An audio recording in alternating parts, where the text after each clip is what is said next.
الرحمن الرحیم وبہ نستعین وهو خیر المعین وصلی اللہ علی سیدنا محمد وآلہ الطاہرین اللهم صل على محمد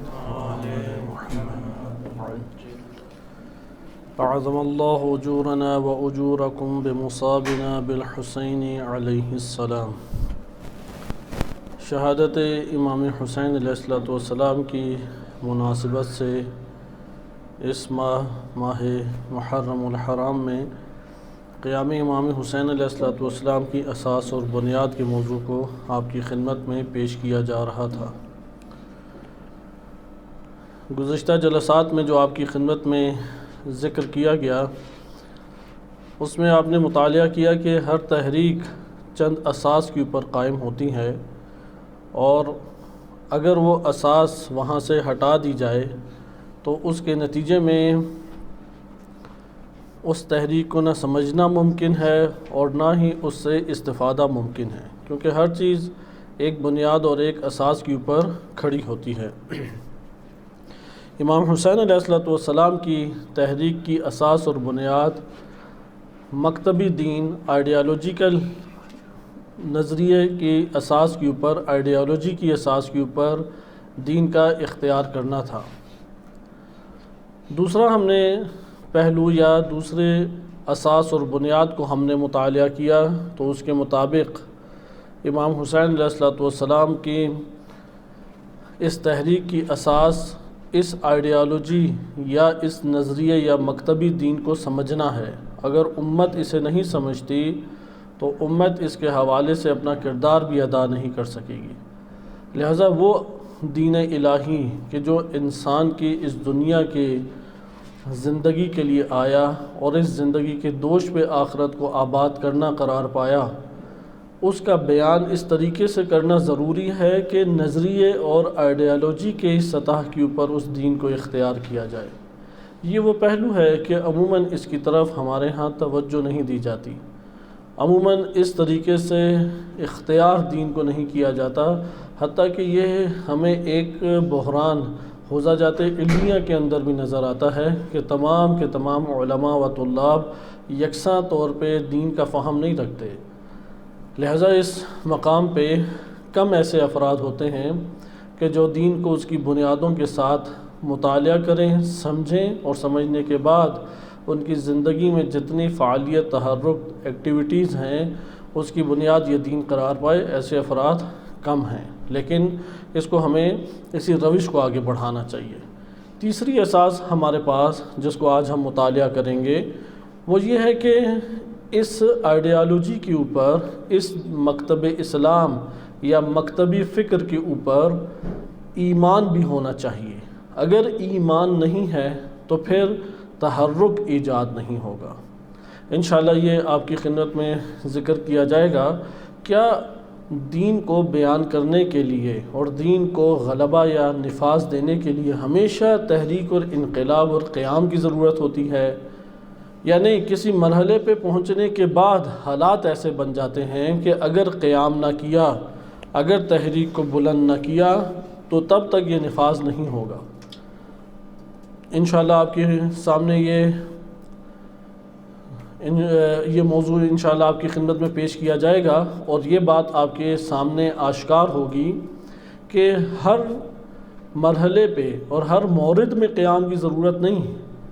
قیام بمعنی تحریک، قیام بمعنی انقلاب، قیام اس معنی میں ضروری ہے کہ دین کے اوپر عمل کیا جائے، دین کا ایک کردار جو انسانی زندگی میں ہے وہ ہمارے سامنے نمایاں ہو، لیکن ہر مورد یکساں مورد نہیں ہے۔ لہٰذا وہ کون سا مورد ہے کہ جس میں قیام اور انقلاب یا تحریک کے علاوہ آپ کے پاس کوئی اور چارہ موجود ہے ہی نہیں؟ اس کو انشاءاللہ تعالی ہم ایک صحیح سند روایت الکافی کی اس سے مطالعہ کریں گے، اور اس کے بعد اپنے حالات کا جائزہ لیں گے۔ آج کے دور میں کون سی صورت پائی جاتی ہے؟ آیا وہ صورت پائی جاتی ہے کہ جو امیر المومنین علیہ السلام کو حاصل ہو گئی کہ انہوں نے ایسی تدبیر کی کہ آہستہ آہستہ مراحل طے کرتے ہوئے خلافت ان کے ہاتھوں میں آن پہنچی؟ یا نہیں، حالات جو ہیں وہ یہاں تک بگڑے ہوئے ہیں کہ جس طرح امام حسین علیہ السلام کو ایک نہضت برپا کرنے پڑی، ایک قیام اور تحریک کا انعقاد کرنا پڑا، اسی طریقے سے آج کے معاشرے میں بھی اسی طور پہ آگے چلنا ہوگا۔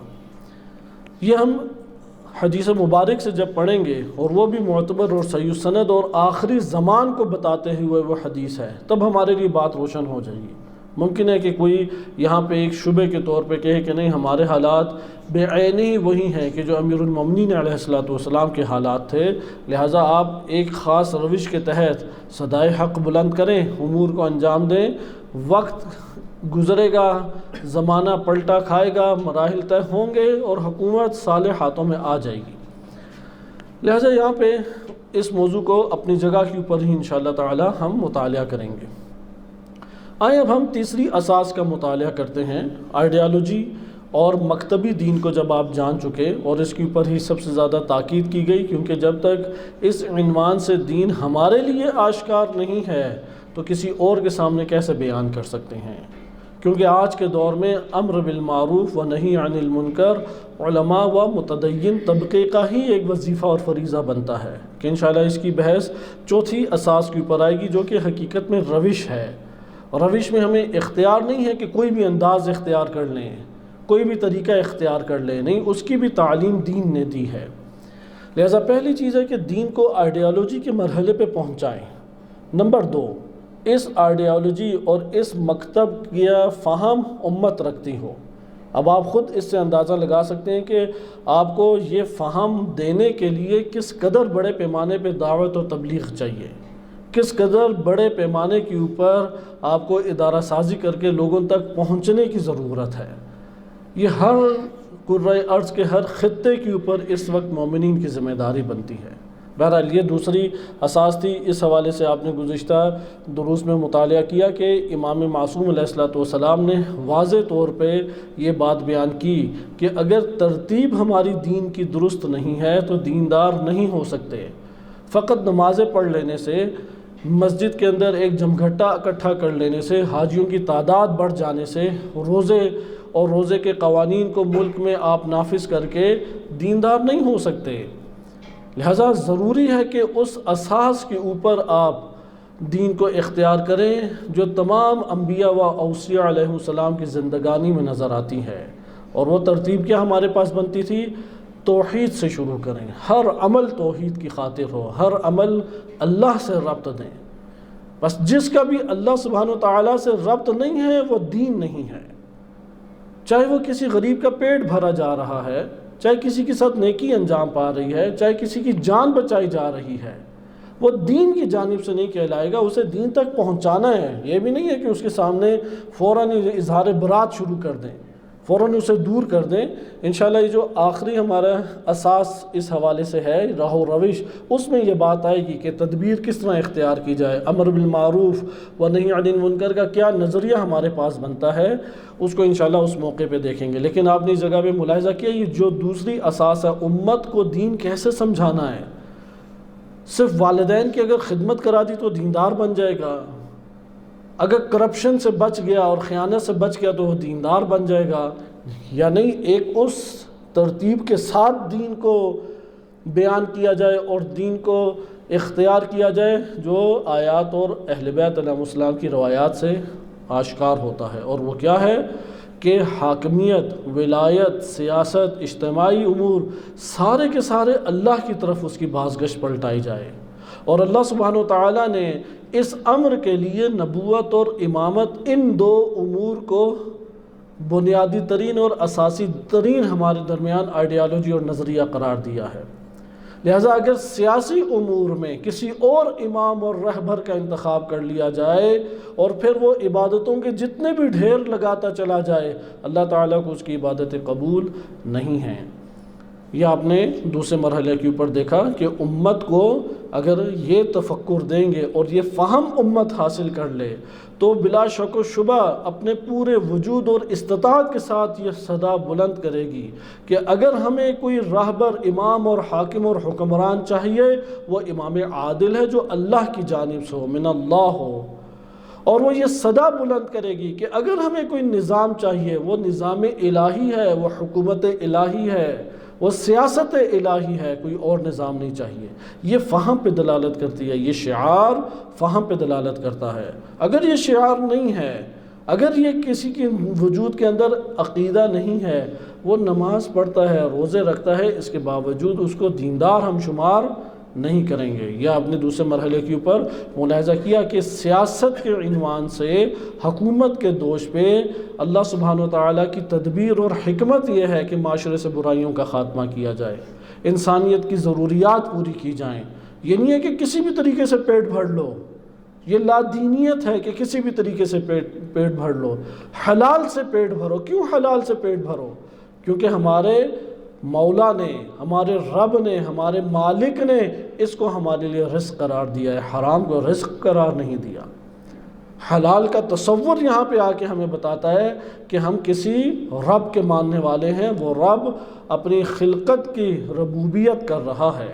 جو رب کو مانتا ہی نہیں ہے وہ کہے گا کسی بھی طریقے سے پیٹ بھر لو، کسی بھی طریقے سے خاتون سے استفادہ نہیں کر سکتے، حلال طریقے سے خاتون سے استفادہ کرو۔ یہ بات بتاتا ہے کہ یہ غلام ہے، یہ عبد ہے، اس کا کوئی رب ہے، وہ حلال طریقے سے آگے بڑھنا چاہتا ہے۔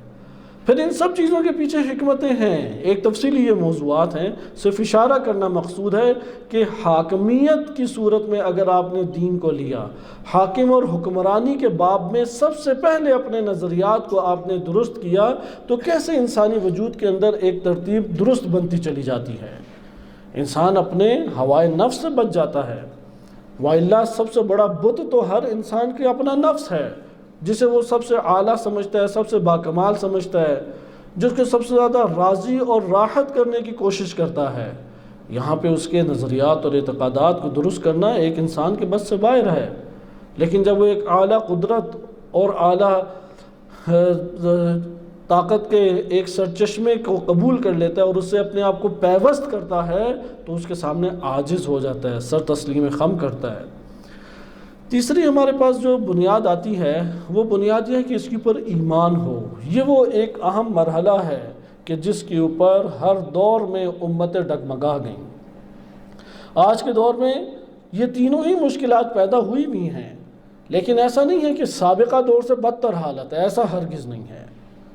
یہ ہمارے پاس اگر آپ دین کا ایک نظریاتی مطالعہ کریں، آئیڈیالوجی کے طور پہ دین کو اختیار کریں، مکتبی نظر سے دیکھیں، یہ بات واضح ہوگی جیسے جیسے زمانہ گزرے گا اس عنوان سے ترقی ہی ہم پائیں گے، اگرچہ باطل بہت قوی ہو رہا ہے، اگرچہ باطل قوی ہو رہا ہے، کیونکہ یہ اللہ کی تدبیر ہے۔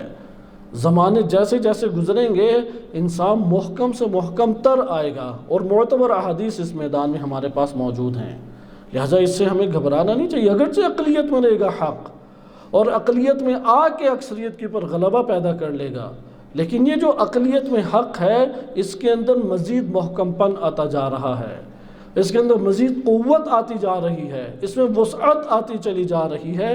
یہ اگر آپ پوری دنیا کے اندر ایک دقیق نگاہ ڈالیں تو یہ حقیقت ہمارے سامنے آشکار ہوگی۔ تیسری صورت کو سمجھنے کے لیے ہمیں بعض مباحث میں داخل ہونا پڑے گا، اگرچہ ان تینوں اساس میں ہر ایک اساس بہت تفصیل کی محتاج ہے۔ ہم یہ کہہ سکتے ہیں کہ ہماری ساری گفتگو ایک ہیڈنگ ہے، اس ہیڈنگ کو کھولنے کی ضرورت ہے، لیکن ہمارے لیے یہ آسان ہو جائے گا کہ ہر موضوع کے اوپر ہم خود مطالعہ کریں، ایک ترتیب دیں اپنے ذہن میں، جوڑیں علت اور معلول کی صورت میں۔ یہاں پہ ہم اپنے وجود میں ایک خوشی بھی پائیں گے کہ بہت سارے مسائل حل ہوں گے، اور وہاں پہ ہمارے لیے ایک بڑا مسئلہ حل ہو جائے گا کہ معاشرے میں کیسے قدم رکھیں، کیا میرا وظیفہ بنتا ہے، میں اپنے علاقے میں چلے جاؤں کیا کروں، میں اگر ایک دین کی نشر و اشاعت کرنا چاہتا ہوں کون سی نشر و اشاعت کروں، کہاں سے آغاز کروں، کیا چیز نشر کروں۔ یہ چیزیں ہمارے لیے آہستہ آہستہ آسان ہوتی چلی جائیں گی۔ دین کا فہم حاصل کرنے کے بعد ایمان کا جو مرحلہ ہے، ادھر ایمان کو سمجھنے کی ضرورت ہے۔ بعض نے ایمان کی تعریف کی فقط اور فقط قلبی تصدیق سے، ایک تصدیق کا نام ہے۔ بعض نے ایمان سمجھا ہے اقرار کا نام سمجھا ہے، زبان سے ادا کر دیا جائے، یہ اقرار کو انہوں نے نام دے دیا کہ یہ ایمان ہے۔ اور بعض ایمان کے مراحل کو قرآن و روایات سے صحیح بیان کرنے میں کامیاب ہوئے، جیسے کہ ہمارے معاشرے نے مومن نام رکھ دیا ہے سنی کے مقابلے میں، شیعہ تو کہہ نہیں سکتے تھے، تو انہوں نے کہا ہمارے مومن بھائی ہیں۔ اب سنیوں کو پتہ لگ جاتا ہے کہ جب مومن بھائی کہیں تو اس سے مراد یہ شیعہ ہی ہے، نماز پڑھے نہ پڑھے ٹھوس مومن ہے، کوئی اسے فرق نہیں پڑتا، ایمان سے کوئی چیز اسے خارج نہیں کرتی، چاہے غلو کرے، چاہے تقصیر کرے، چاہے نماز پڑھے، چاہے نماز نہ پڑھے۔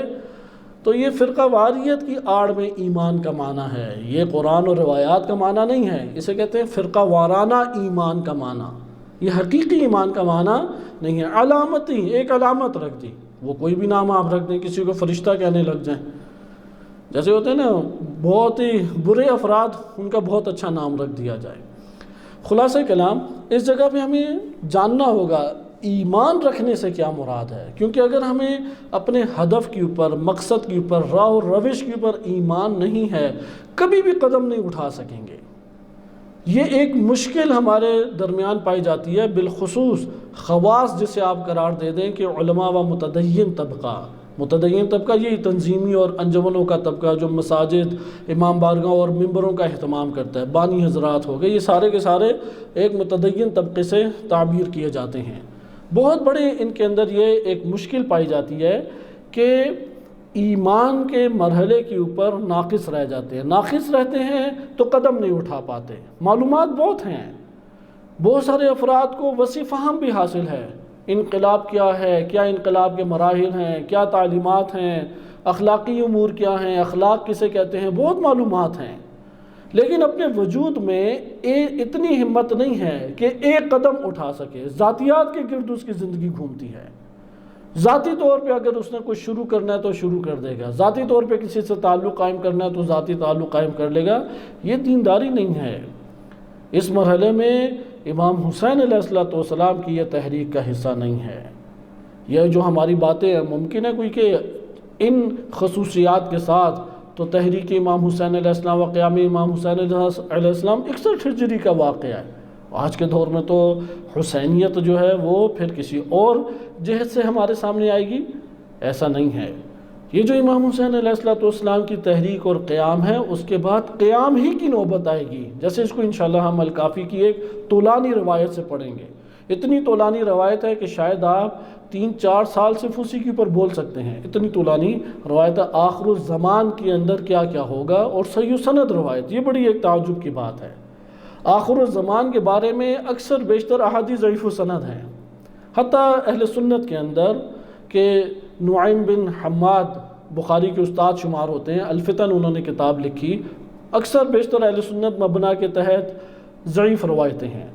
ہماری کتابوں میں بھی غیبت نعمانی یا دیگر کتب میں غیبت توسی میں آئی ہیں، اکثر بیشتر ضعیف ہیں، لیکن یہ طولانی بھی ہے، صحیح سند بھی ہے، اور تمام شیعہ علماء و محققین انہوں نے اسے صحیح سند قرار دیا ہے۔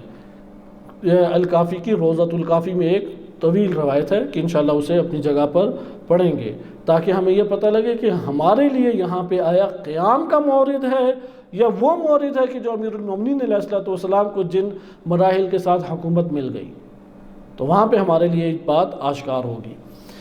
ایمان کو بیان کرنے کے لیے ہم سب سے پہلے ایک صحیح سند روایت پڑھتے ہیں۔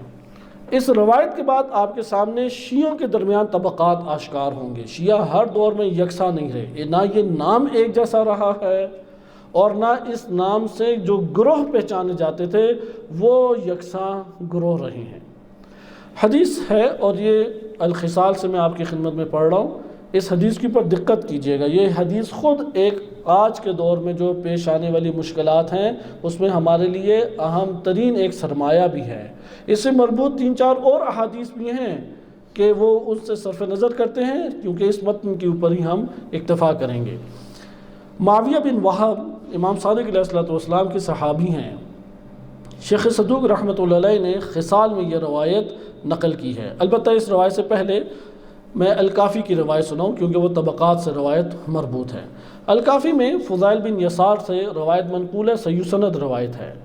یہ روایت جس چیپٹر میں ہے، اس چیپٹر میں بھی 5-6 حدیثیں ہیں، 1 یا 2 کے علاوہ ساری کی ساری معتبر حدیثیں ہیں۔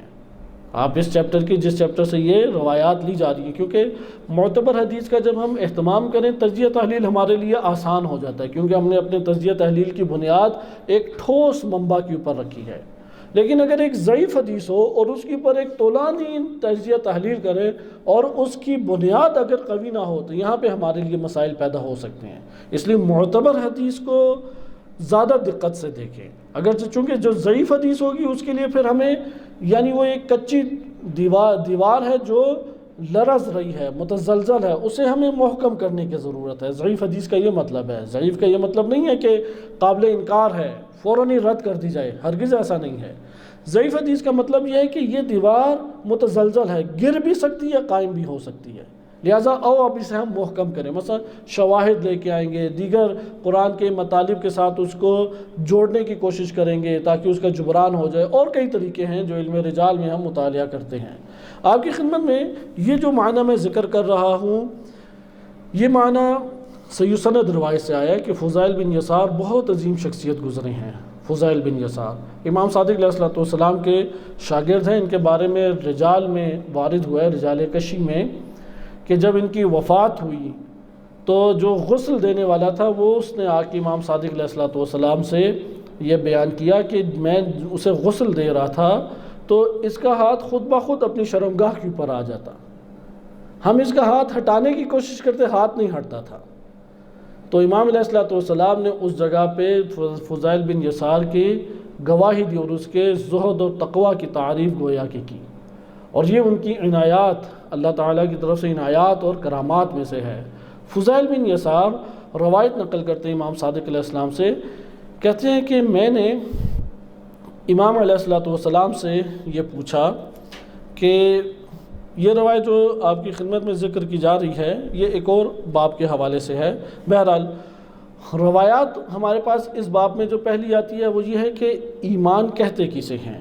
ایمان سے کی جو تعریف امام رضا علیہ السلام نے، کیونکہ 3 حدیثیں تھیں، یہ والی حدیث بھی ایک جداگانہ حدیث تھی جو میں نے آپ کے سامنے پیش کی. جو صحیح سند روایت میں آپ کی خدمت میں پیش کرنا چاہ رہا تھا اس کا میں مفہوم آپ کو بیان کر دیتا ہوں اور وہ روایت کس جگہ پر ہے. بہرحال ابھی میرے سامنے نہیں ہے، غالباً وہ کسی اور صفحے کے اوپر تحریر کی ہے کہ موجود نہیں ہے.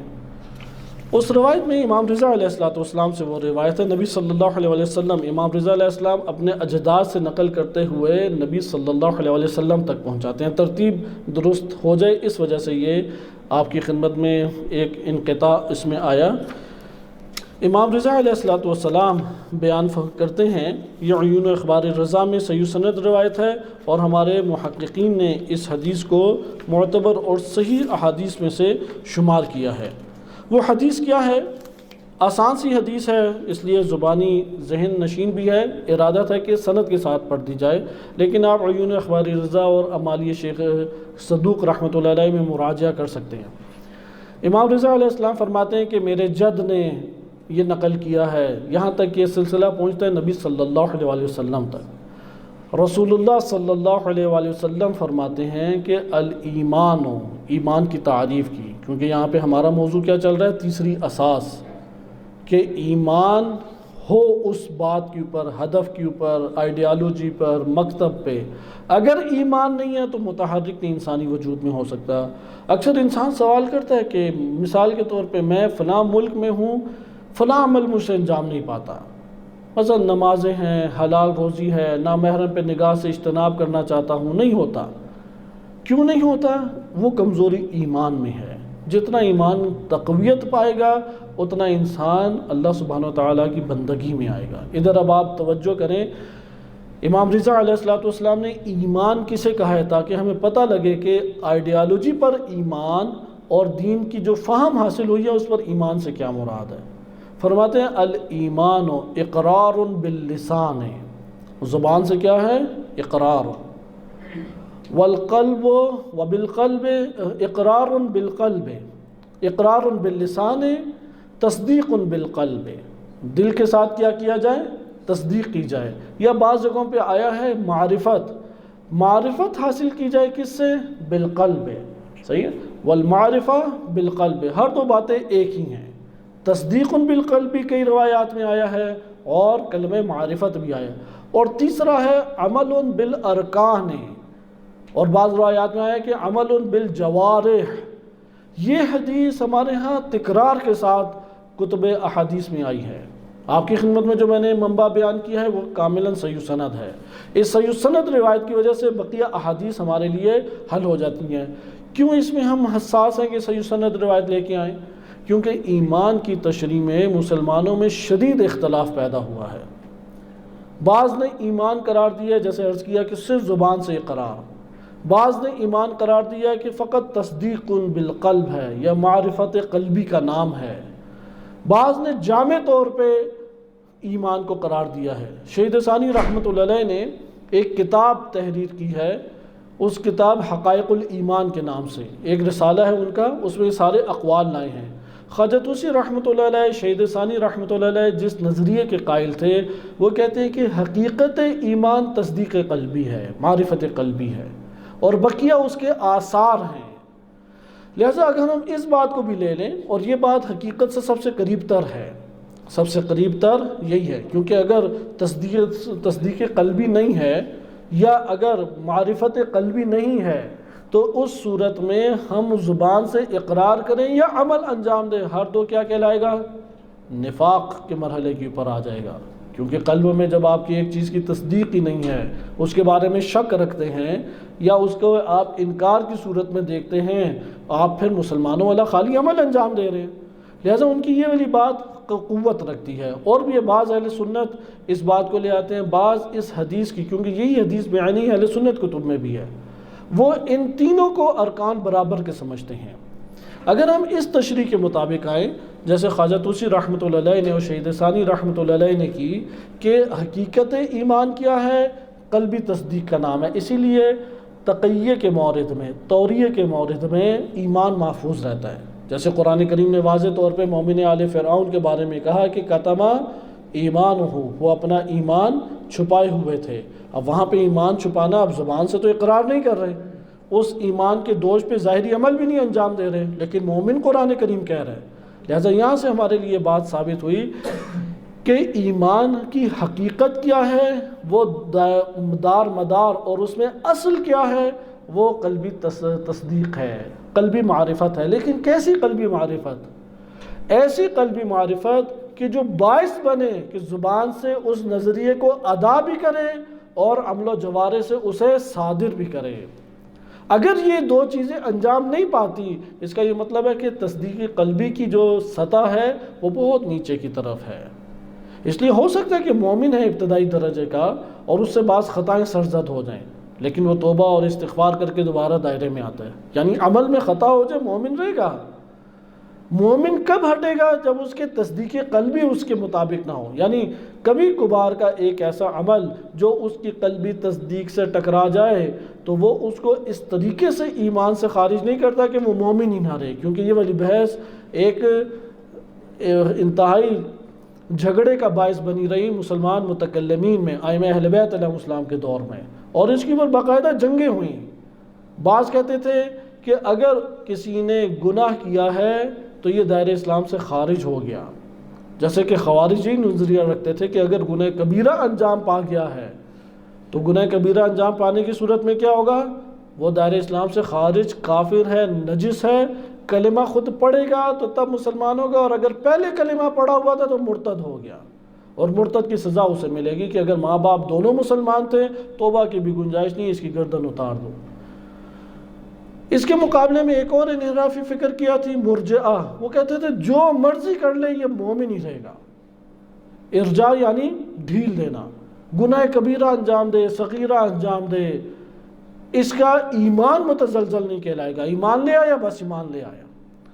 اہل بیت علیہ السلام نے ہر دو کی نفی کی۔ یہ جو بات کی گئی کہ عمل بالجوارح، یہ مرجئہ کے نظریے کا ایک تنقید اور اس کا رد ہے، مرجئہ کے نظریے کو رد کیا۔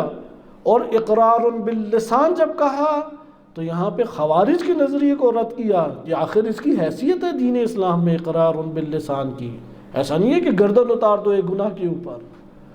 لہذا آپ نے ملاحظہ کیا کہ ایمان یہاں پہ اب ہم جامع صورت میں دیکھتے ہیں۔ یہ والی بحث چونکہ دقیق ہے، طولانی ہے، کلامی اور تحلیلی گفتگو کے ساتھ متصل ہے، اس کا آپ خود مطالعہ کر سکتے ہیں۔ ہم تحریک امام حسین و قیام امام حسین علیہ السلام سے اسے ربط دیں۔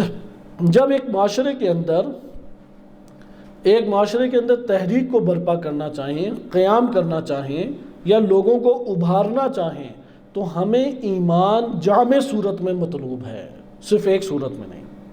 وہ اقرار بھی اس نظریے کا کر رہا ہو، وہ قلب اور اپنے وجود سے اس کی تصدیق بھی کر رہا ہو اور عمل سے بھی اسے انجام دے رہا ہو۔ اگر یہ تین باتیں ایک ساتھ موجود نہیں ہیں تو یہاں پہ وہ مومن نہیں کہلاتا جس کا تعارف اہل بیت علیہ السلام کی احادیث کر رہی ہیں۔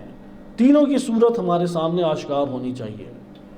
مثلا انشاءاللہ مکتوب آپ کی خدمت میں کچھ پڑھے جائیں گے، کیونکہ آپ اس مرحلے میں اب کوفہ کا جائزہ لے سکتے ہیں، مکہ کا جائزہ لے سکتے ہیں اس مرحلے میں، کیونکہ وہ جو آئیڈیالوجی کا مسئلہ ہے، مکتبی دین کا مسئلہ ہے، آپ کو اس کو پڑھنے کے لیے خالص امام حسین علیہ السلام کے کلام اور قرآن کریم کی آیات کو پڑھنا پڑے گا، تاکہ میں نکال سکوں کہ وہ مکتبی دین کیا ہے۔ وہ جو فہم کی بات ہے اس کے لیے بھی آپ کو خالص دین کی طرف رجوع کرنا پڑے گا۔ دیکھیں تو صحیح کہ کیا راہ و روش مجھے دی گئی ہے کہ میں ان کو فہم دینے کی کوشش کروں۔ لیکن یہ جو تیسری چیز ہے اس کے اوپر آپ کو معاشروں کے اندر تحلیل کرنے پڑے گی۔ معیار اہل بیت علیہ السلام نے دیا، لیکن تحلیل آپ کو معاشروں کے مطالعے سے کرنے پڑے گی۔ ادھر آپ کو دیکھنا پڑے گا کہ کوفہ میں کیسے شیعہ رہتے تھے، ادھر آپ کو دیکھنا پڑے گا مکہ اور مدینہ کس نوعیت کے لوگوں سے آباد تھا، کن خصوصیات کی بنیاد پہ امام حسین علیہ السلام کو انہوں نے خطوط لکھے، کس وجہ سے وہ لوگ نئی مدد کو پہنچ سکے۔ پھر اس کا جائزہ اپنے ساتھ لینا پڑے گا کہ جب آپ شیعوں کے گروہ بنائیں گے، ہم اگر ایک دفعہ اپنے درمیان جھانک کے دیکھیں، اپنے وجود کا محاسبہ تنہائیوں میں بیٹھ کے کریں اور دیکھیں کہ ہم ان تین گروہوں میں سے کس گروہ میں آتے ہیں، اسے دیکھنا بہت ضروری ہے، کیونکہ یہ ایک استمرار ہے قیام امام حسین علیہ السلام کا۔ یہ استمرار اس وقت تک چلتا رہے گا جب تک حکومت امام مہدی علیہ السلام قائم نہیں ہو جاتی، اس وقت تک یہی ایک تحریک و نہضت حسینی چل رہی ہے۔ کیسے چل رہی ہے؟ یعنی یہ جملہ صرف اور صرف ایک تقدس اور تعظیم اور ایک عقیدت کے بیان کی وجہ سے نہیں ہے، ایک حقیقت ہے، یہ حقیقت کہ یہ نہضت حسینی مسلسل چل رہی ہے۔ اور یہ کب تک چلتی رہے گی؟ یہ نہضت حسینی چلے گی جب تک امام مہدی علیہ السلام کی حکومت اس کرۂ ارض کے اوپر قائم نہیں ہو جاتی۔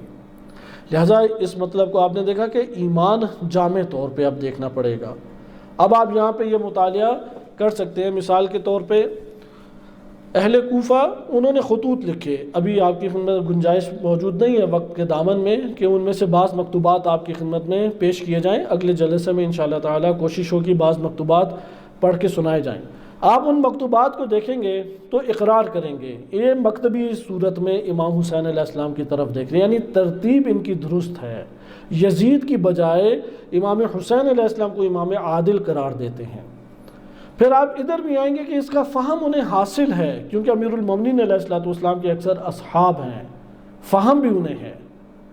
پھر آپ اس جگہ پہ آئیں گے کہ ان کے لیے مسائل کیا پیش آئے، مسائل اسی جگہ پہ، یہ تیسرا مورد ہے۔ آیا ان سب چیزوں پر ایمان تھا ان کا؟ یہاں پہ کئی قسم کی شخصیات آپ کے سامنے آئیں گی۔ بعض شخصیات ہیں جیسے عبداللہ بن مطیع ہیں، بعض شخصیات عبداللہ بن عمر ہیں، ان کو خود دعوت دی امام حسین علیہ السلام نے، لیکن ایک تبرک لے کے چلا گیا، ایک زیارت کا شرف لے کے چلا گیا، نصرت کے لیے آمادہ نہیں ہوا۔ بعض ایسی شخصیات ہیں کہ جنہوں نے کبھی امام حسین علیہ السلام کو نہیں دیکھا تھا، لیکن اللہ تعالیٰ کی ہدایت سے کربلا پہنچے، جیسے وہب کا آپ واقعہ جانتے ہیں، مسلمان ہوئے، نصرت کی، شہید ہوئے، والدہ ان کی موجود تھی ام وہب۔ اس طرح سے اور شخصیات بھی ہیں۔ انصار الحسین ہمارے لیے ایک بہت بڑا باب کھول دیتا ہے کہ آج کے دور میں شیعہ کیا کرے۔ مثلا مسلم بن اوسجہ کی آپ خصوصیات پڑھیں، مسلم بن اوسجہ یہ فوجی افراد تھے، سارے کے سارے کربلا میں فوجی افراد نہیں تھے، کیونکہ امام حسین علیہ السلام جنگ کی غرض سے تو نہیں گئے تھے، وہ تو کوفہ منتقل ہو رہے تھے، راستے میں گھیر لیا۔ اس لیے ازواج مطہرات کے علاوہ ان کے اہل بیت کا گھرانہ تھا، یعنی انہی کے بنی ہاشم کی خواتین تھی، بچے تھے، بعض بوڑھے تھے، بعض مرد تھے، دیگر افراد موجود تھے، اس لیے یہ طبقہ ہمیں نظر آتا ہے، سارا کے سارے طبقات ادھر نظر آتے ہیں۔ لیکن آپ یہاں پہ ملاحظہ کریں کہ امام حسین علیہ السلام اب جب آ رہے ہیں، کیا وجہ ہے کہ کوفہ والے ان کی مدد کے لیے نہیں پہنچے؟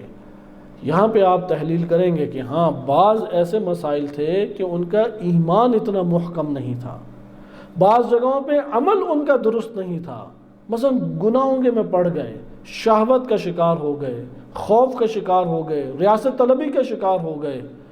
یہ تو آج ہم بھی شکار ہو جائیں تو رہ جائیں گے۔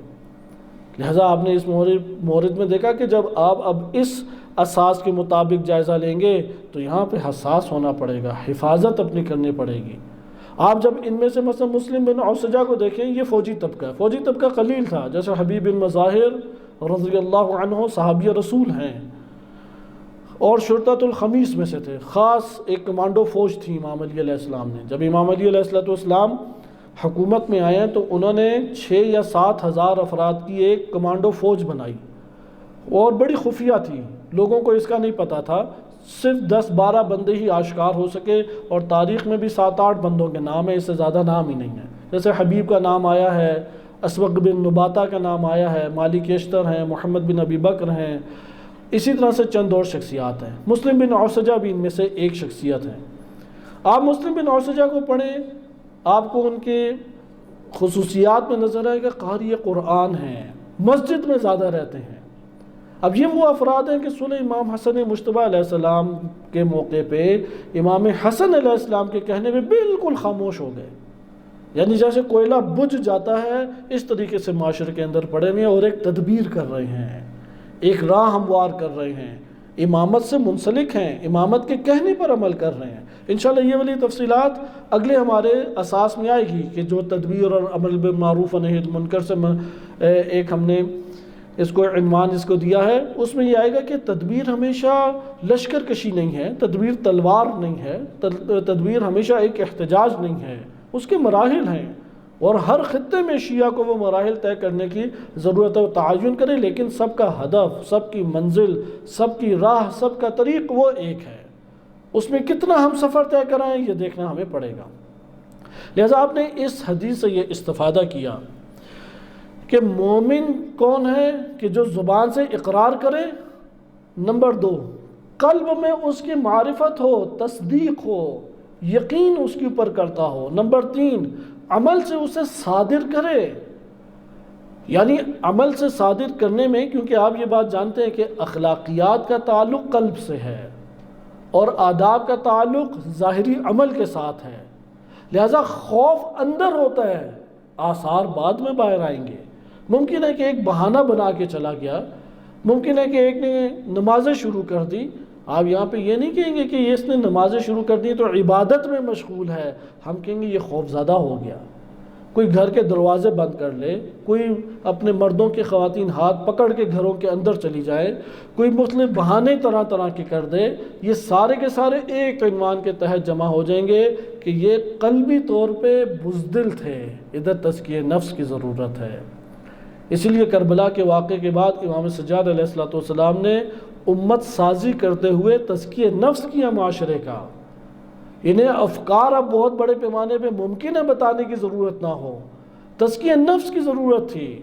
یہ اپنے مال اور اسباب کو ترک نہیں کر سکے، یہ اپنے خانوادوں کو ترک نہیں کر سکے، یہ اپنے وجود کے اندر خوف سے جنگ نہیں لڑ سکے، یہ زندانوں سے گھبرا گئے، یہ دوسروں کی تلواروں سے گھبرا گئے۔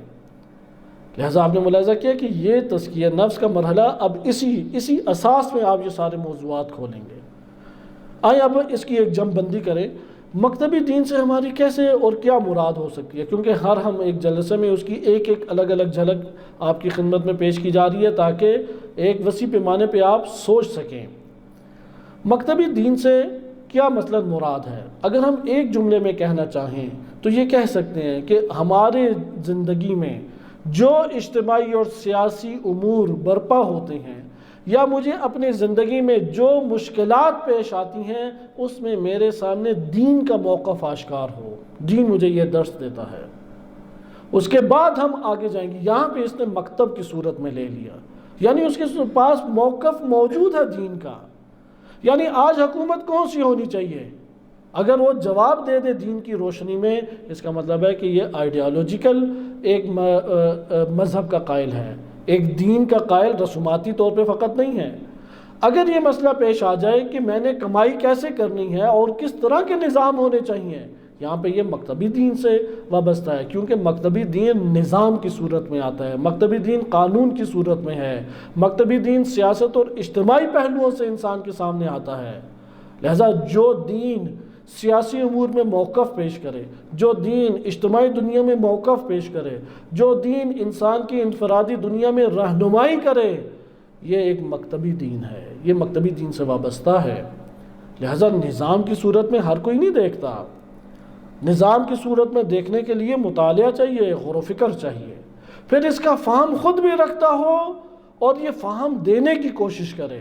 جب آپ فہم دینے کی کوشش کریں گے، آپ اپنی خاص ترتیب بنائیں گے، کس ترتیب سے میں اگلے کو بافہم کر سکتا ہوں، کس طرح سے میں سمجھا سکتا ہوں، کیونکہ یہ آسان مرحلہ نہیں ہے کسی کو ایک بات سمجھا دی جائے۔ مثلا فضائل پڑھ کے آپ نعرے لگوا سکتے ہیں، مسائل پڑھ کے آپ رلوا سکتے ہیں۔ سوال پیدا ہوتا ہے کہ آپ ایک نظریہ اور آئیڈیالوجی کو دوسرے کو کیسے سمجھائیں گے، کہاں سے شروع کریں گے، کون سی مثال لے کے آئیں گے؟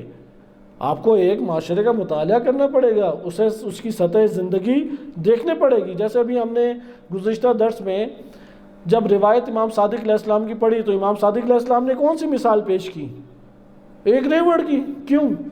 کیونکہ عربوں کے آس پاس ہوتے ہی تھے، عرب تو وہی اونٹوں اور بھیڑ بکریوں پہ زندگی بسر کرتے تھے۔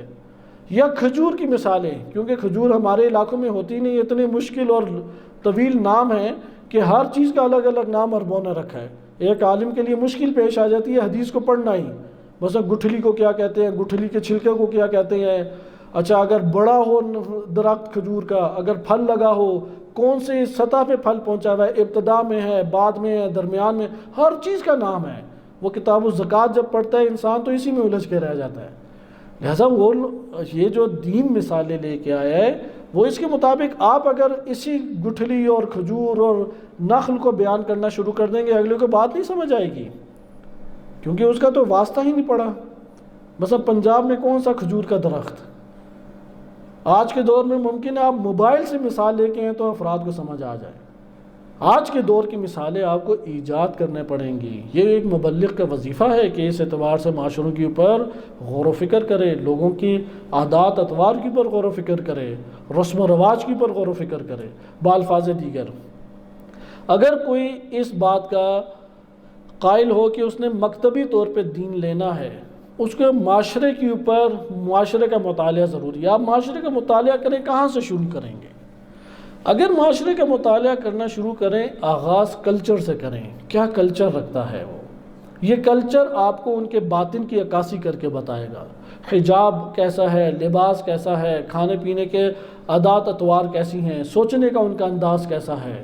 لہذا کلچر آ کے آپ کے سامنے آشکار کرتا چلا جائے گا۔ کلچر تبدیل کر دیں، آپ اس کے پیچھے آئیڈیالوجی تبدیل ہونا شروع ہو جائے گی۔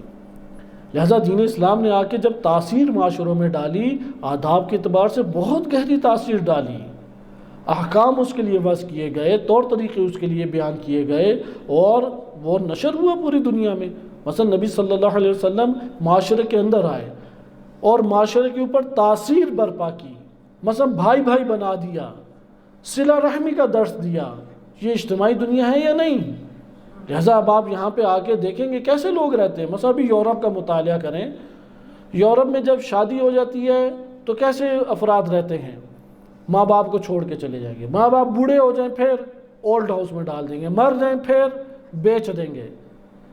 آپ اس سے جان لیں کہ ان کی ٹوٹل جو زندگی بسر ہو رہی ہے وہ زیر ناف ہے۔ یہ ایک نون مسلم ہمارے دوست تھے، ہالینڈ سے تعلق تھا ان کا، سنی تھے، پھر شیعہ ہوئے، پھر درس خارج تک تعلیم حاصل کی۔ تو ان سے جو گفتگو ہوتی تھی تو وہ ایک جملے میں بار بار تکرار سے یہ بات کیا کرتے تھے کہ اگر میں یورپ کی زندگی کو، کیونکہ بڑی عمر کے تھے، 40 سال کے قریب اس کی عمر تھی، کہتے ہیں کہ اگر ایک جملے میں یورپ کی زندگی کو بند کرنا چاہوں تو کہہ سکتے ہیں کہ زیر ناف زندگی ہے ان کی۔ وہ گدھوں کی طرح کام کرتے ہیں، 12 گھنٹے، 8 گھنٹے، اور کام کے مورد میں کوئی کوتاہی قبول نہیں کرتے۔ اور دل و جان سے، ایک جان جسے کہتے ہیں مارنا، اس طریقے سے کام کرتے ہیں۔ کسی بھی شعبے کا بندہ ہو، صفائی کرنے والا ہو، گٹر کھولنے والا ہو، یا بڑے آفس میں کام کرنے والا، کسی بھی سطح کا ہو، لیکن پوری قوت اور جان کے ساتھ وہ کام کرتے ہیں، اور آخری 2 دن عیاشی کرتے ہیں۔ لہٰذا وہ 2 دن کیا ہیں؟ زیر ناف، یا وہ کلبز میں جا کے یہی شہوت رانی کریں گے یا فٹ بال کھیلتے ہیں، بس یہی 2 کام ان کے۔ اس لیے اس نے کہا ان کی ٹوٹل زندگی گزرتی زیر ناف ہے۔ انہیں ایک چاہیے شہوت رانی خاتون کے ساتھ، اور دوسرا کیا چاہیے؟ گیم میں انہیں فٹ بال چاہیے۔ اس لیے ان کی گلیاں خالی رہتی ہیں، گلیوں میں نہ ان کا بچہ روتا دھوتا ہے، نہ کوئی عجیب و غریب طریقے سے باہر آ جاتا ہے، نہ کوئی شور مچاتا ہے، عجیب سا ادھر ایک زندگی ہے۔ گراؤنڈ انہوں نے بنائے ہوئے ہیں، بڑے بڑے بنائے ہوئے ہیں، وہاں پہ فٹ بال مثلاً کھیلتے رہتے ہیں۔ یہ عمومی ہے، یہ اس کا یہ مطلب نہیں ہے کہ 100% اسی طرح ہے، یعنی اکثریت اس طرح سے ہے۔ اس لیے فٹ بال میں آپ دیکھیں کیسا والہانہ ان کے اندر جوش و جذبہ پایا جاتا ہے۔ یہاں پہ آپ نے دیکھا کہ جب آپ مطالعہ کریں گے تو فوراً کہیں گے یہ مفاد پرست طبقہ ہے، ان کی آئیڈیالوجی مفاد پرست ہے۔ اس لیے یہاں پہ مکتبی دین کے لیے معاشرے کا مطالعہ ضروری ہے۔ وہ معاشرے کا مطالعہ کر کے اب اس معاشرے کے اوپر معاشرے کی سطح پہ اثر انداز ہونا چاہے گا۔ یہاں سے ہمارا وظیفہ بڑھ جاتا ہے۔ ہم جب کسی علاقے میں جائیں، تبلیغات کے لیے جائیں، کسی جگہ منتقل ہوں، ہم اسی نگاہ سے دیکھیں، اس معاشرے کا مطالعہ کریں، اس معاشرے کے اوپر اسلام کی تعلیمات کو نافذ کرنے اور اسلام کی تعلیمات کا اثر ڈالنے کی کوشش کریں۔ گھروں میں جھگڑے ہیں تو آپس میں بھائیوں کو ملا دیں، جھگڑوں کو دور کریں، آداب کو سکھانے کی طرف آئیں، تعلیم کا فروغ کریں، تعلیم سکھائی جائے یا تعلیم کی طرف ان کی رغبت دلائی جائے۔ بس آپ نے ادھر ملاحظہ کیا کہ مکتبی دین بہت سارے اہداف ہمارے لیے ایجاد کر دیتا ہے۔ یہاں پہ اب آئیں، دوبارہ اپنے موضوع کی طرف پلٹتے ہیں اور اس بات کو دقت سے دیکھیں۔ جب ہمیں پتہ لگ گیا کہ ایمان اس مکتبی دین کے اوپر ہونا چاہیے اور ایمان میں یہ تینوں چیزیں ظاہر کرنی ہیں، اس کو جہاد بیان یا جہاد تبیین سے بھی رہبر معظم نے تعبیر کی ہے۔ رہبر فرماتے ہیں کہ دین کی جامع تبلیغ، لیکن ایسی تبلیغ جو اثر انداز ہو، بیان کریں۔ یہ جہاد بے معنی وہ جہاد نہیں ہے، اس لیے انہوں نے بار بار یہ ذکر کیا کہ جہاد سے مراد کیا ہے۔ اس لیے جہاد تبیین کو بہت ذکر کرنا چاہیے، یعنی امر بالمعروف و نہی عن المنکر اس کا دوسرا رخ ہے، لیکن ایسا رخ جس کے اوپر وہ اثر انداز معاشرے پہ ہو رہا ہو۔ لیکن سوال، جب میرے اوپر اثر انداز نہیں ہوا، دوسرے پہ کہاں اثر انداز ہوگا؟ اس وقت ایک مشکل جو ہمیں ایک دینی گروہ میں یعنی متدین طبقے میں پیش آ گئی ہے، بہت سارے ایسے علماء ہیں، متعدد ایسے دیندار افراد ہیں، علماء سے متنفر ہیں وہ، کیونکہ انہوں نے اپنی زندگی میں علماء کا چہرہ قبیح دیکھا، آس پاس کے علماء کرپٹ دیکھے، مشکلات ان کے اوپر جب غربت اور فقر کی آئیں اس میں گھبرا گئے وہ، اور اس طریقے سے ایک مسائل کھڑے ہوئے۔ یا یہ کہ پکڑ کے انگلش اسکولوں کے حوالے کر دیا جو امریکن سسٹم یا برٹش سسٹم اسکول ہیں۔ اب اس ڈھانچے میں جب بچے کو ڈالیں گے، وہ جب وہاں سے اسی ڈھانچے سے باہر آتا ہے تو تبدیل ہوتا ہے، اعتقاد تھوڑے بہت رکھتا ہے کہ تھوڑا بہت کرنٹ موجود ہے، لیکن بقیہ سارا اسی میں ڈھلا ہوا آتا ہے۔ ایسا یہ مشکلات میں سے ہمارے ہے کہ اگر ہم نے معاشرے کے اعتبار سے دین کو نہ لیا، ہم اپنی نسل کا بھی ایک قسم کا نقصان کر بیٹھیں گے۔ اس لیے سب سے پہلے اپنے آپ کو اس میں ڈھالیں، اپنے وجود کے اوپر ہم کام کریں، یہ بہت ضروری اس وقت ہمارے لیے ہے۔ دوسرے مرحلے میں یہ بات ہمارے پاس آتی ہے کہ جب دین کا فہم ہو تو خود بھی دیندار بنے اور اگلے کو دین کے دائرے میں، ایمان کے دائرے میں داخل ہونے کی آپ سعی اور کوشش کریں۔ اس موضوع کی پر ہماری دوسری حدیث تھی کہ امام صادق علیہ السلام، امام باقر علیہ السلام فرماتے ہیں، فضیل بن یسار کی جو میں سنانے لگا تھا تو درمیان میں اس کو ہم نے ترک کر دیا۔ یہ ہمیں وظیفہ بتاتا ہے کہ کس قدر اہمیت کی حامل یہ چیز ہے کہ آپ معاشرے کے اندر اس مکتبی دین کا فہم کے بعد ایمان پیدا کرنے کی کوشش کریں، کس قدر یہ اہمیت کی حامل چیز ہے۔ اللہ سبحانہ و تعالیٰ کا قرآن کریم میں فرمان ہے وَمَنْ أَحْيَاهَا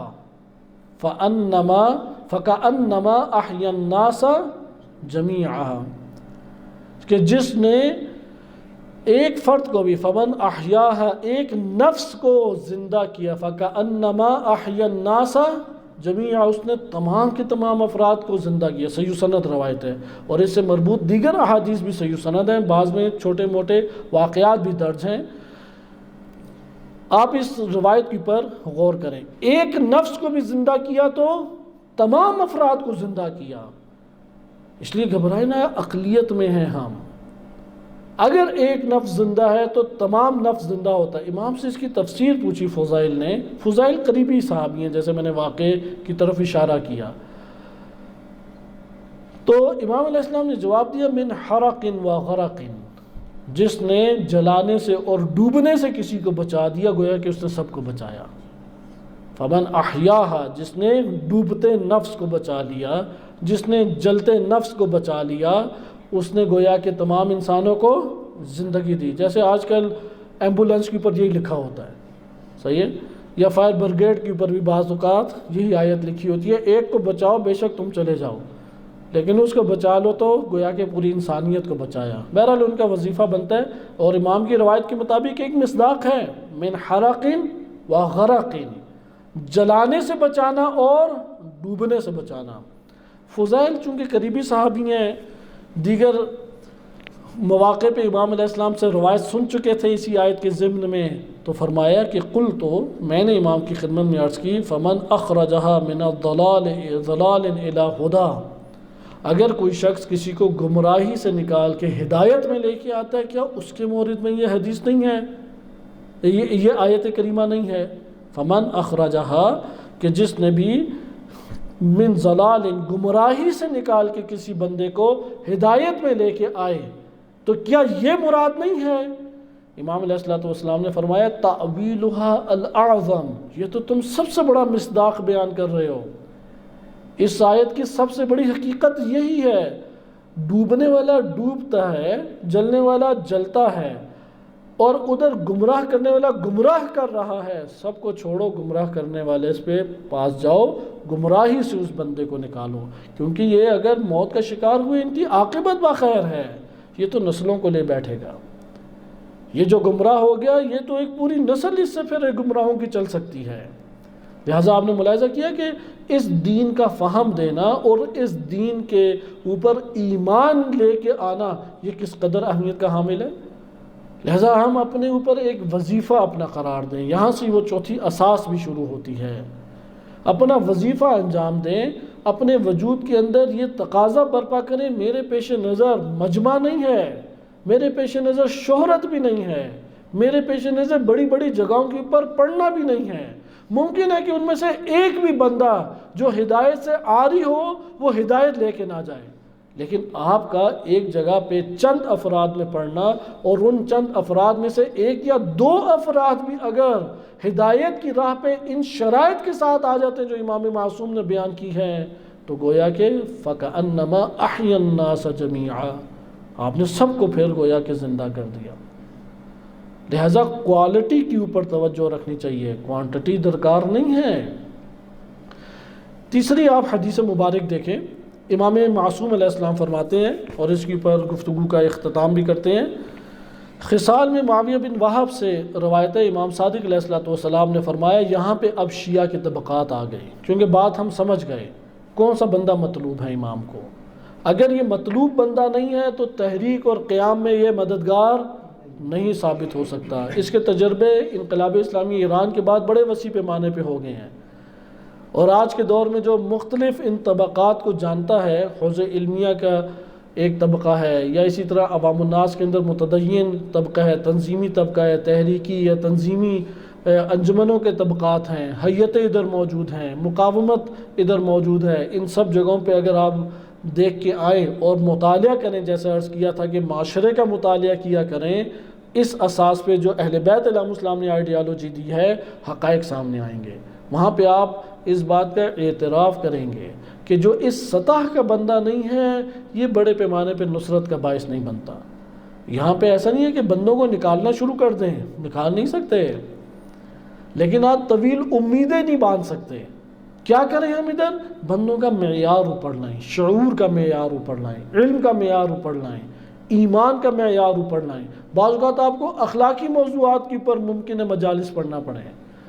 اگر آپ ایک علاقے میں جاتے ہیں اور وہ علاقہ ایک اجتماعی طور پہ اخلاقی مرض میں مبتلا ہے، وہاں پہ آپ کو اس اخلاقی مرض کے خلاف یا اس کی اصلاح کے لیے آپ کو پوری تقاریر کرنی چاہیے، بار بار آپ کو وہاں پہ آواز اٹھانے پڑے گی، لہٰذا آپ خود پھر اس کا ایک تعین کرتے ہیں۔ اس روایت کے اوپر آپ دقت کریں، امام صادق علیہ السلام فرماتے ہیں الشیعۃ ثلاث، شیعہ تین طرح کے ہیں۔ الشیعۃ ثلاث، شیعہ تین طرح کے ہیں۔ محب واد فہو منا، محبت کرتے ہیں، مودت کرتے ہیں اور ٹوٹ کے محبت کرتے ہیں، یہ ہم سے ہے، یعنی ہم سے محبت کرنے والا۔ اس کا یہ مطلب ہے کہ جو محبت کرتے ہیں وہ بھی شیعہ کہلاتا تھا۔ آج کے دور میں عقائدی چونکہ تقسیم ہے، اس لیے وہ اہل سنت جو بہت محبت کرتے ہیں انہیں سنی کہتے ہیں، کیونکہ عقائدی تقسیم ہے۔ بہرحال امام فرماتے ہیں محب واد فہو منا، دوسرا ہے ومتزین منا، متزین بنا، ہمارے ذریعے سے زینت اختیار کرتا ہے، یعنی ہمارے اوپر ہماری باتوں پہ عمل کرتا ہے اور اپنے آپ کو متزین کرتا ہے اپنے وجود کو، یعنی افکار اور عمل میں اہل بیت علیہ السلام کا پیرو ہے۔ وَنَحْنُ زَيْنٌ لِمَنْ تَزَيَّنَ بِنَا، جو بھی ہمارے ذریعے سے زینت اختیار کرے گا ہم اس شخص کی کیا ہیں؟ زینت ہیں۔ تیسرا شیعہ کیا ہے؟ یہ شیعہ کا طبقہ ہے تیسرا بھی، سنی کا طبقہ نہیں ہے، مقصر نہیں کہا، شیعہ کا طبقہ تیسرا۔ وَمُسْتَأْكِلٌ بِنَ النَّاسِ، ہمیں ذریعہ بنا کے لوگوں کو کھاتا ہے، ہمارے ذریعے سے لوگوں کو کھاتا ہے، ہمارے ذریعے سے اپنی دنیا کماتا ہے، ہمیں ذریعہ بناتا ہے، ہمیں وسیلہ بناتا ہے۔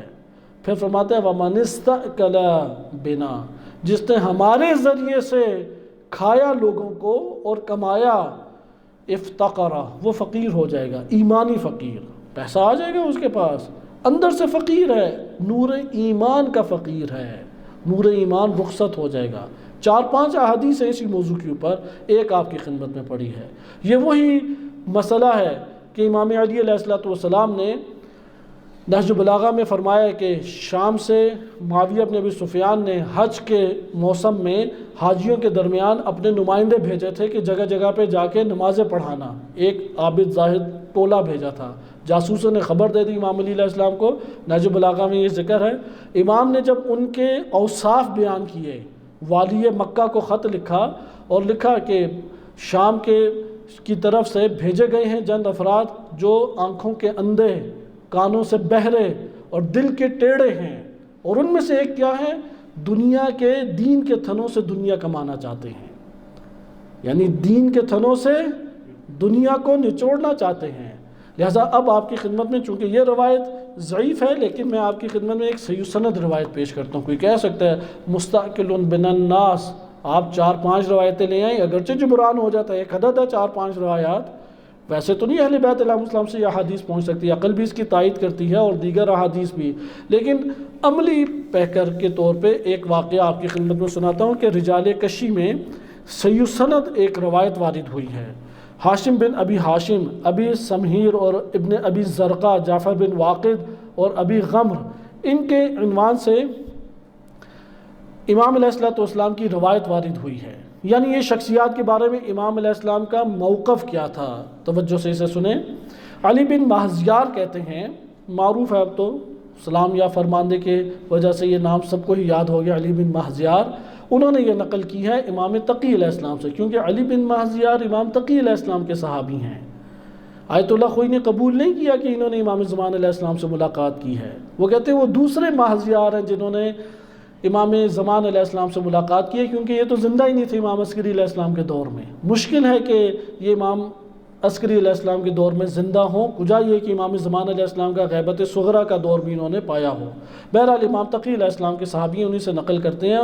امام تقی علیہ السلام کے سامنے ایک غالی ابو الخطاب کا ذکر کیا گیا، جیسے ذکر کیا گیا امام نے فرمایا لعن اللہ ابا الخطاب، وہ لوگ جو امیر المومنین علیہ السلام کو رب مانتے ہیں، رب العالمین کے معنی میں رب مانتے ہیں، سیرت اہل بیت علیہ السلام یہ ہے کہ ان کے سامنے اس طریقے سے برتاؤ کیا جائے. لعن اللہ ابا الخطاب ولعن اصحابہ ولعن الشاکین فی لعنہ.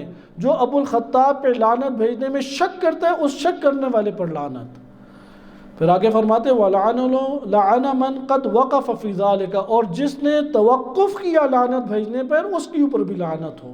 وَشَكَّ فِي، اور جس نے اس میں شک کیا اس پر بھی لعنت ہو. ادھر غضب دیکھیں امام تقی علیہ السلام کا کس قدر غضبناک ہیں، جو انہیں اللہ کے مرتبے پہ نعوذ باللہ لے جانا چاہتے ہیں. پھر بعد میں ان چاروں کا نام لیا، فرمایا کہ ھذا ابو الغمر وجعفر بن واقد وحاشم بن ابی ہاشم استأکلوا بن الناس. پہلی صفت یہ ذکر کی استأکلوا بن الناس، یہ غالیوں کی صفت ہے کہ اماموں کو سہارا لے کے لوگوں کے اماموں کی وجہ سے یا اماموں کا سہارا لے کے لوگوں سے کماتے ہیں، کھاتے ہیں، ریٹ لگاتے ہیں، تجارت کرتے ہیں، فروخت کرتے ہیں اہل بیت علیہ السلام کا ذکر. یہ غالیوں کے اوصاف تھے. کیا جملہ ہے؟ استأکلوا بن الناس وصاروا دعاة يدعون الناس الى ما دعی الیہ ابو الخطاب. اور یہ لوگوں کے درمیان دعوت دینے والے بنتے، مبلغ بنتے ہیں، اور لوگوں میں ابو الخطاب کی طرف، جس کی طرف ابو الخطاب دعوت دیا کرتا تھا، ان گمراہ نظریات کی طرف یہ دعوت دیتے ہیں.